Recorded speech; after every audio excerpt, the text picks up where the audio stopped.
আমি তো পিতামাতার একটিমাত্রই সন্তান, সেই জন্য ছোটবেলা থেকেই আমার একটু একটু একটু অভিমান, জেদ এসব কাজ করতো। আল্লাদিও আছি, হ্যাঁ। তো যে কথাটা আমি বলতে চাই, যে জেদটা আমি আমার সঙ্গীতের ক্ষেত্রেই লাগিয়েছি, কাজে লাগিয়েছি। এই কারণে যে ছোটবেলায় আমার গানের প্রতি এত ভালোবাসা ছিল যে পড়া, খাওয়া দাওয়া এসব কিছুই ভালো লাগতো না। শুধু মনে হতো যেন ইস, আমাকে যদি একটা হারমোনিয়াম কেউ বানিয়ে দিত, তাহলে আমার বোধহয় সারা জীবনের আর কিছু দরকার থাকবে না বা লাগবে না।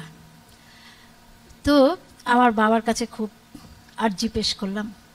আমার বাবা শুনছে না, আচ্ছা ঠিক আছে পড়াশোনা করো। তারপরে তো একদিন কি হলো, আমাদের বাড়ির আমার মাগুরাতেই আমার গানের হাতে করি আমার কমল চক্রবর্তী, আমার গুরু, প্রথম গুরু, যিনি সঙ্গীতের প্রথম হাতে খড়ি যেটা বলে, তিনি দিয়েছিলেন।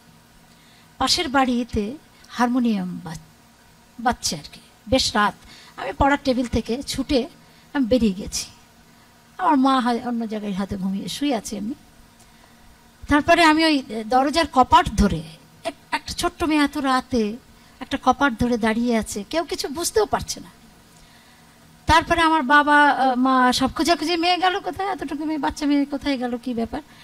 তারপর হারমোনিয়ামের শব্দ শুনতে পেয়ে তিনি সেখানে চলে গেলেন। দেখেন যাবে, আমি কিছুতেই আসবো না, হারমোনিয়ামের বাজনা শুনছি।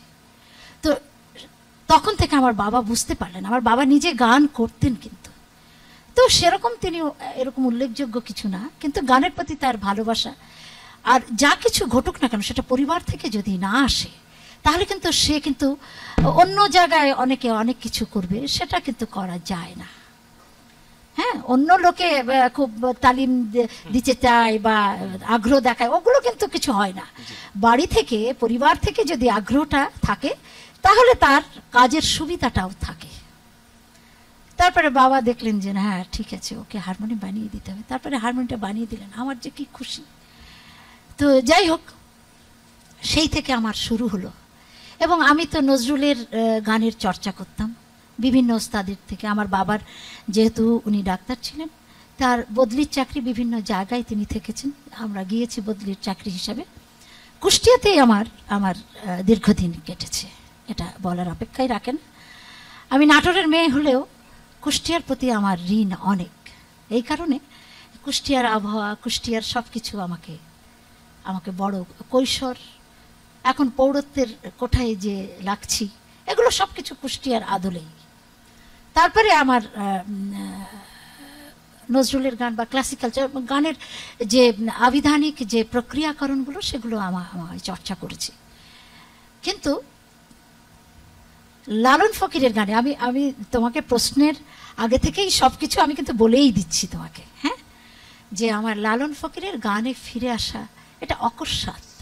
এটার কোনো নজরুলের গান বা ক্লাসিক্যাল, এগুলো তো পেটে থেকে পড়েই, মানে যে গান শিখতে যাবে এগুলো লাগবে, আমাদের দেশের ক্লাসিক্যাল, হ্যাঁ ক্লাসিক্যাল এগুলো লাগবে, মানে কণ্ঠশৈলীর জন্য। তো তখন আমার গুরু মকসেদ আলী সাঁই আমাকে বললেন, আমার পরপর তিনজন আছেন, করিম সাঁই, খোদাবক্স সাঁই, একজন চলে গিয়েছেন, আর দুজন চলে গিয়েছেন, একজন আছেন, করিম সাঁই আছেন। তো তিনি বললেন যে তুই যদি একটু গান করতিস মা, খুব ভালো হতো। তো যে আমার একটু জেদ আছে, তো ধুর এসব ফকির ফাকরার গান মানুষ করে নাকি, এরকম যে একটা উন্নাসিকতা, সেটা না বুঝে উন্নাসিকতা। হ্যাঁ, তখন বুঝতে পারিনি, তখন নাদান ছিলাম। তারপরে আমার গুরু যখন বলে, দোল পূর্ণিমা, যখন স্বাধীনতার পরে দোল পূর্ণিমা, তখন আমাকে উনি গান গাইবার জন্য একটা দুটো গান তো শিখে, তবে একটা গানই শিখলাম। এখন আমি সেটা উপলব্ধি করতে পারি যে আমাকে লালন সাঁয়ের গান প্রথমটাই হচ্ছে সত্য বল সুপথে চল ওরে আমার মন, যে এমন একটি গান দিয়ে আমাকে শুরু করালেন তিনি। এটা এখন আমি উপলব্ধি করতে পারি যে সত্য কাজে কেউ নয় রাজি, সবই দেখি তানা নানা। এখন তো সব তানা নানাই দেখছি, সত্য কাজকে অস্বীকার করছে। লালন ফকির সেই 250 বছর আগে লিখে গেছেন। তো তখন আমি এই গানটি পরিবেশন করি, এবং আমার গুরুকে আমি বলেছিলাম যে একটা গান করে কি কেউ কখনো মঞ্চে ওঠে? তো বললো যে ভালো লাগলে আমি তোকে শিখিয়ে দেব। তো ঘটনাটা যা ঘটেছিল, একটা ঐশ্বরিক একটা ঘটনা ঘটেছিল বটেই। এখন আমি এটা এক্সপ্লেন করা যায় না বা ব্যাখ্যা করা যায় না, কিন্তু ভেতরে ভেতরে একটা অনুভব, ভেতরে ভেতরে একটা আবেগ তাড়িত হয় আর কি। তখন আমি বললাম, গান গাইলাম, লোকে বললো আরেকটা হোক, আরেকটা। আমি যেহেতু সঙ্গীতের সাথে প্রতারণা করছি না বা করি না, আমি বলেছিলাম যে ভাই আমি একটা গানই শিখে এসেছি, আবার শিখে আসি, তখন আপনাদের আবার শোনাবো।